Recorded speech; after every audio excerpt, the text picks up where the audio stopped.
All right guys, अहिले चाहिँ हामी रसुवाको धुसेनी स्थित चौतारामा छौँ र अहिले चाहिँ हामी चौतारामा चाहिँ इन्जोय गरिरहेछौँ।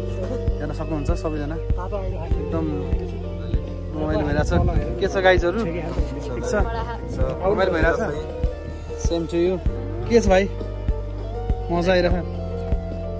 अशोक ब्रदर नि हुन्छ। के छ ब्रदर? के छ मिलन भाइ, के छ?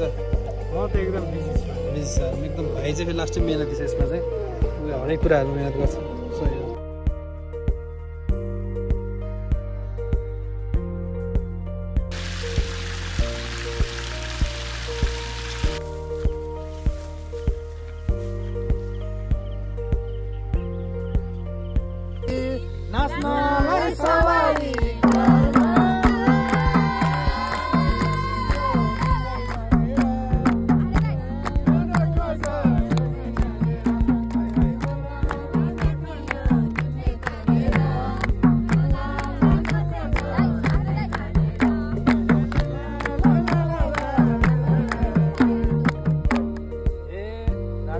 नाचेको राम्रो छ अन्त नचा।